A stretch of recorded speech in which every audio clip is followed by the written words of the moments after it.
사랑하는 유초동무 친구들, 지난 일주일 동안도 잘 지냈죠? 벌써 유초동부 온라인 말씀 묵상 세 번째 시간이 되었네요.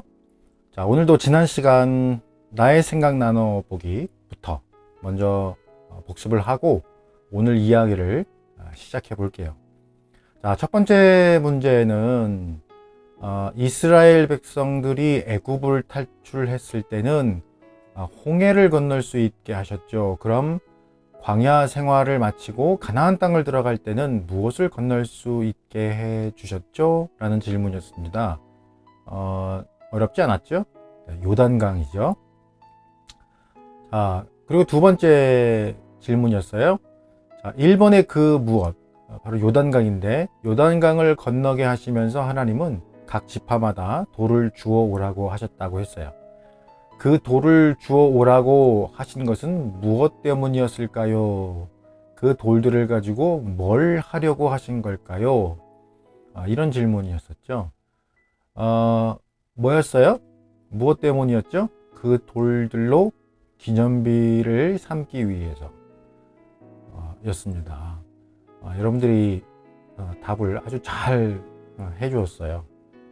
지난주 말씀 묵상을 아마 잘 여러분들이 유익 있게 들은 것 같아요.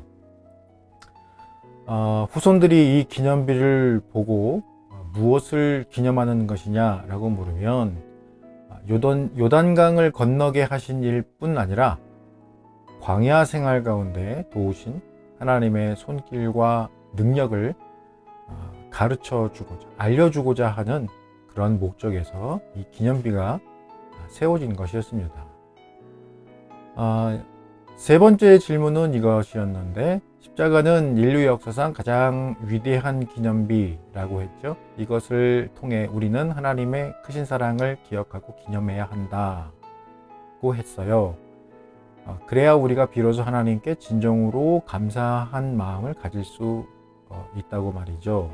십자가를 통해 우리에게 구원의 길을 열어주신 하나님께 감사하는 마음을 한 문장 정도로 표현해 주세요 라는 질문이었는데, 여러분들이 잘 표현해 주었고, 목사님이 그 이야기를 들으면서 참 마음에 깊은 감동이 있었어요. 너무너무 잘했고 수고했다라고 말해주고 싶습니다. 박수. 자, 지난 주일은 감사 주일로 지켰어요. 여러분은 교회에 안타깝게 나올 수 없었지만 어쨌든 감사절 기간이기도 했고 해서 우리가 감사를 주제로 같이 말씀 묵상을 나누고 있는데요. 오늘까지 이 주제로 우리가 같이 말씀을 나누고요.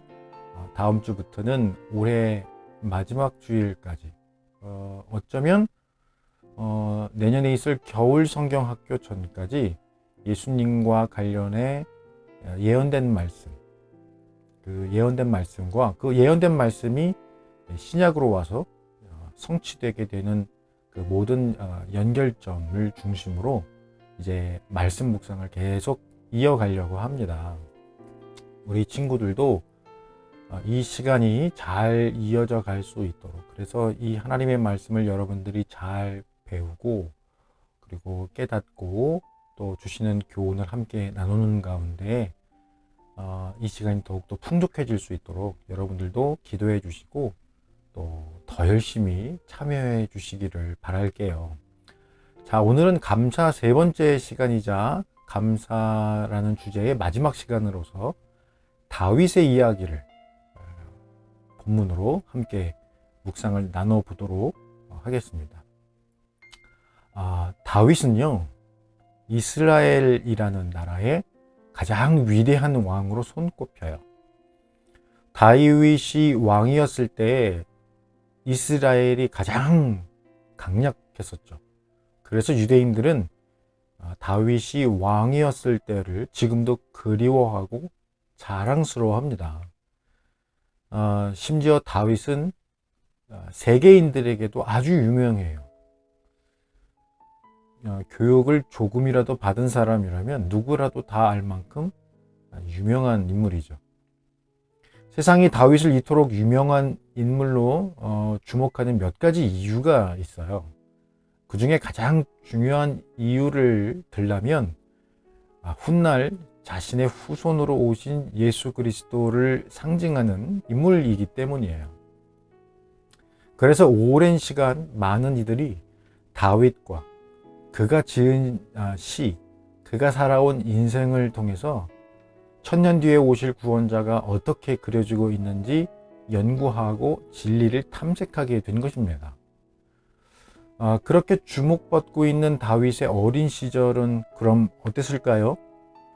그가 인류 역사상 손꼽히는 위대한 왕이었기 때문에 어린 시절부터 왕이 될 만한 교육과 좋은 환경 가운데 있었을까요?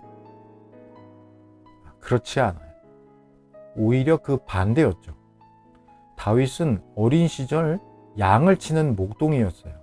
그 시절 가축을 치는 목동이나 목자들은 천한 신분으로 대접을 받았습니다. 심지어 사무엘 선지자가 하나님의 명령을 따라서 다윗을 왕으로 기름 붓기 위해서 다윗의 집에 왔을 때에, 물론 그때는 다윗이 굉장히 어렸을 때죠.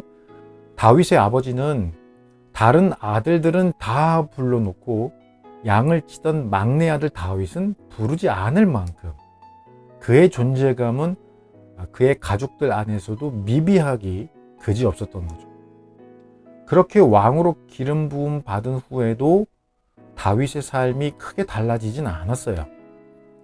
하나님께서 다윗을 다음 왕으로 정하시겠다라고 하신 것일 뿐, 하나님을 떠난 현재 왕 사울은 다윗을 질투하여서 하나님께서 정하신 것임을 알고 있음에도 다윗을 어떻게든 죽이려고 눈이 시뻘겋게 충혈될 지경이었거든요. 이길 수 없는 싸움에 앞장서 나가서 승리를 거두고 사울의 영적 어려움을 진심으로 위로해준 다윗이었지만 10년이 넘는 세월을 생사를 오가는 위협을 당하면서 도망을 다녀야만 했던 거예요. 왕 자리를 절대 빼앗길 수 없다는 사울의 욕심 때문에 다윗은 긴 시간 고통을 당할 수밖에 없었던 거죠. 그래서 오늘 본문 1절에 이렇게 노래하고 있는데요. 모든 원수의 손과 사울의 손에서 구원하셨다. 당시 이스라엘은 블레셋을 비롯한 주변 나라들에게 침략과 지배를 당하고 애써 가꾼 소출과 가진 것들을 빼앗기는 노략질 등을 당했거든요. 이들 모두가 다윗에게는 원수였던 거죠. 사울왕 역시 이 원수의 범주 안에 넣을 수 있었지만 그들 안에 넣지 않고 사울의 손을 따로 언급한 것은, 다시 말해서 모든 원수의 손과 사울의 손으로 이렇게 따로 나누어서 언급한 것은 그만큼 다윗이 왕이 되기까지 사울의 위협으로 말미암아 극심한 어려움을 넘겨야 했기 때문일 거예요. 수많은 고비를 넘겼거든요. 그런 이들의 소나기에서 하나님은 다윗을 구원하셨다고, 자기를 구원하셨다고 고백하고 있습니다. 여기서 구원하다라는 말은 잡아채다라는 의미에서 발전해온 단어이거든요. 그렇기 때문에 하나님은 다윗이 어려움에 빠졌을 때 그를 낚아채듯 그 고난의 구덩이에서 건져내셨다라는 의미가 될 거예요. 실제로 사무엘상 23장 24절부터 28절의 말씀을 보면 다윗이 사울의 위협을 피해서 그의 일행들과 마온이라고 불리우는 황무지로 도망가서 지내고 있었는데 어떤 이들이 이 사실을 사울에게 일러 바치게 됩니다. 그러자 사울은 군사들을 이끌고 와서 다윗이 지내던 곳을 포위하고 그를 잡기 일보 직전 상황까지 가게 되는데요. 이때 하나님은 이웃나라 블레셋을 일으키셔서 전쟁을 일으키시고 그 전쟁으로 인해서 사울은 다윗을 잡을 수 있는 절호의 기회를 놓치고 말죠. 이러한 하나님의 기적적인 구원을 경험한 다윗은 이곳의 이름을 불리의 바위라고 부르게 됩니다. 왜냐하면 다윗이 지내고 있던 바로 그곳이 바위로 이루어져 있는, 수많은 바위로 이루어져 있는 그런 지역이었거든요. 그래서 그곳의 이름을 불리의 바위라고 부르게 됩니다. 하나님께서 사울로 하여금 다윗 자신을 건드리지 못하도록 철저히 분리하셨다라는, 위험으로부터 분리하셨다라고 하는 그런 고백이었던 겁니다. 이처럼 하나님은 그의 자녀들, 그의 백성들을 위험으로부터 건지시기 위해 항상 지켜보고 계시고, 행여 어려움에 빠지게 되었더라도 낚아채시듯 건져내시고 원수들의 소나기로부터 분리해내시는 하나님이신 거예요. 그래서 본문 2절에서 여호와는 나의 반석, 즉 나의 반석, 바위이시오, 나의 요새시오, 나를 위하여 나를 건지시는 자라고 노래하고, 3절에서 내가 피할 유일한 반석, 방패, 구원의 뿔, 피난처, 구원자라고 노래하는 것입니다. 32절에서는 여호와 외에 누가 하나님이며 우리 하나님 외에 누가 반석이냐, 즉 여호와 하나님이 아니시면 나를 구원할 자가, 나를 위험으로부터 분리시키실 그러한 분이 누가 계시겠냐라고 노래하고 있네요. 자, 그런데 우리가 이런 다윗에게서 배울 수 있는 매우 중요한 교훈이 있습니다. 그가 어떤 사람이었는가 하는 점입니다. 무엇을 중요시했던 사람이었는가 하는 점입니다. 7절 말씀을 보면 이렇게 다윗은 노래하고 있어요. 내가 환난 중에서 여호와께 아뢰며 나의 하나님께 아뢰었더니 그가 그의 성전에서 내 소리를 들으시며 나의 부르짖음이 그의 귀에 들렸도다. 다윗은 원수들에 의해 어려움에 빠졌을 때 가만히 있었던 것이 아니었다는 걸 알게 되죠. 하나님도 이미 그 사실을 알고 계셨지만, 다윗이 원수들에 의해서 어려움에 빠졌다는 사실을 알고 계셨지만, 하나님께 자신이 처한 어려움을 기도로 아뢰었던 사람이 바로 다윗이었다는 거예요. 그러자 그렇지 않아도 다윗에게 귀 기울이고 계신 하나님께서 그의 소리를 들으셨다라고 말씀합니다. 특히 그의 성전에서 들으셨다, 그의 성전에서라는 말을 굳이 넣은 것은 다윗이 하나님 앞에서 중요시하던 것이 무엇인지를 강조하기 위해서 넣은 것인데요. 바로 예배입니다. 그는 수시로 하나님을 예배하던 사람입니다. 그는 하나님을 예배하는 것을 그의 인생에서 가장 중요시하던 사람이에요. 그래서 실제로 다윗이 왕이 되었을 때 이스라엘이라는 나라 전체가 그의 왕을 쫓아 하나님께 예배하는 것을 가장 중요시 여기게 돼요. 그러므로 말미암아 이스라엘에 전성기가 찾아왔다는 것을 우리는 기억해야 돼요. 다윗은 이처럼 하나님을 예배하는 것을 내 인생의 가장 중요한 것이라고 여겼던 사람. 그런 그가 하나님께 자신의 어려움을 아뢰는 것이죠. 그러니 하나님께서 다윗의 부르짖음을 들으시고 8절에 보니까 그의 진노로 말미암아 땅이 진동하고 하늘의 기초가 유동쳤다, 크게 흔들렸다. 하나님은 당신께서 귀하게 여기신 다윗이 어려움에 처해서 부르짖자 그의 원수들을 향하여서 진노하셨고, 그를 그 원수들의 소나기로부터 건지셨고, 그 원수들을 심판하신 줄 믿습니다. 사랑하는 여러분, 코로나 이후로 우리가 예배드리기가 힘들어졌죠. 그런데요, 여러분, 오늘 다윗을 통해서 우리가 반드시 기억해야 할 교훈이 뭐예요? 다윗과 같이 예배를 귀하게 여기는 사람이 되어야 한다는 거예요. 예배를 귀하게 여기는 사람을 곧 하나님의 자녀요, 하나님 나라의 백성이라고 정의할 수 있기 때문이에요. 코로나 때문에 예배를 못 드리는데요. 목사님이 이전에 우리가 자유롭게 예배를 드릴 때 여러분들에게 예배가 뭐라고 알려줬었죠? 기억이 잘 안 날 거예요. 예배는요, 하나님과 영적으로 소통하는 모든 순간을 예배라고 말해요. 우리는 기도와 말씀, 그리고 찬양을 통하여서 하나님을 언제든지, 얼마든지, 어디서든지 예배할 수 있어요. 교회에 나와야만 예배를 드리는 건 아니라는 거예요. 물론 교회에서 그런 훈련을 받게 되는 거죠.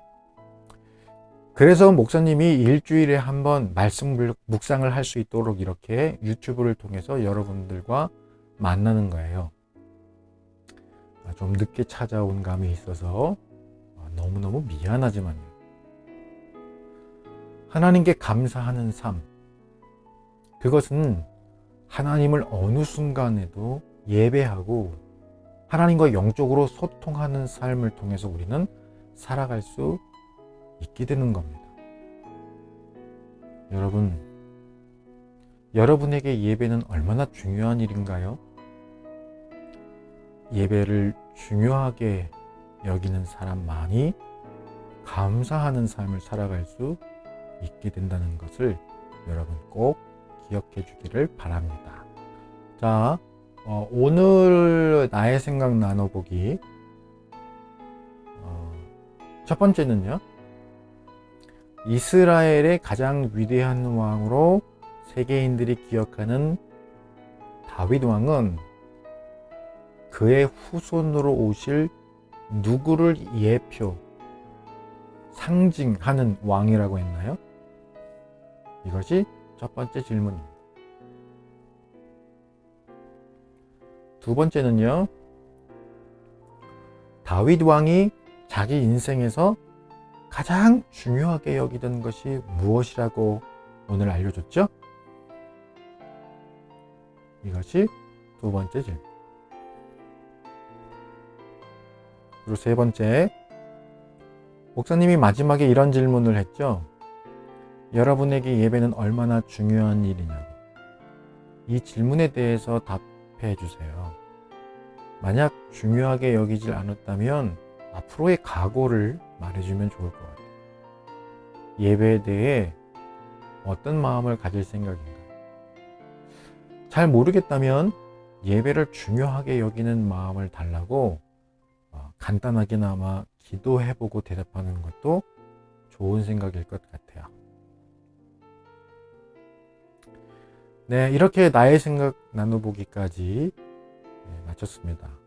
자, 오늘 세 번째 시간 유익했나요? 여러분들 오늘 함께 나눈 이 이야기 여러분 기억하시고 예배를 중요시하는 그러한 사람으로 우리 친구들이 잘 자라났으면 좋겠어요. 고맙습니다. 다음에 또 만나요. 안녕.